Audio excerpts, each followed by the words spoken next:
So mga mare, nagpunta pala kami sa bili ng mga sapatos. Tara, samahan nyo kami!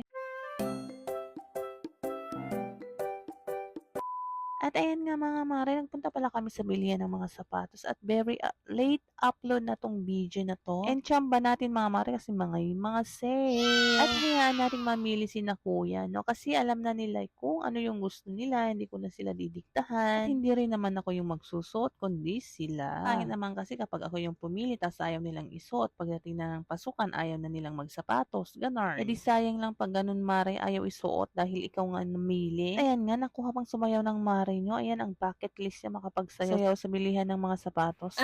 Ayun na nga, tapos na nga kami dito dahil nakapili na si Kuya Kurt at Kuya Ken ang kanilang bagong sapatos. Pagkatapos na bumili ng sapatos, syempre, kakain muna tayo. Kasi nga gutom ng mga first son at ayan na nga. Dito kami kumain kasi super love ni Kuya Ken yung chow fan. Nag-as nga ako kay Kuya Kurt na videohan din ako at ayan na nga ang video niya versus yung video ko sa kanila. Ay, talaga naman, oh, Kuya Kurt, Diyos ko. At eto nga si Butchukoy, busog na naman ang Butchukoy ko.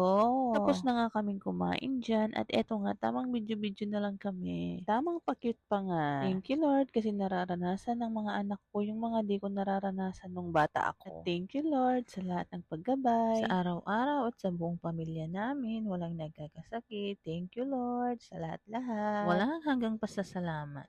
At ayan na nga, nahagard na ang bangs ng mga rinyo. Videographer ko wala man lang pasabi. At hindi pa pala ako tapos kumain dyan mga mare dahil may halo-halo pa pala.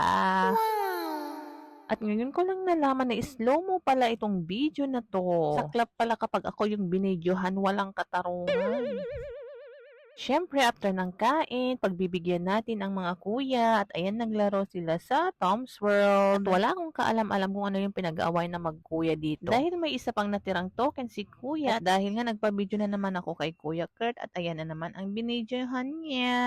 Ay, naku kuya, ako na lang magbibidyo. At nagpabili na naman nga ang kuya. Bagong charger na naman. Ilan na yan kuya? Diyos ko. At eto nga si Kuya Ken pagdating namin sa bahay, binuksan na nga niya ang kanyang bagong sapatos. Siyempre, pagbigyan natin ang kuya, excited na excited nga, trinay pa. Kaya mga mare, hanggang dito na lang. Thank you for watching. Bye-bye!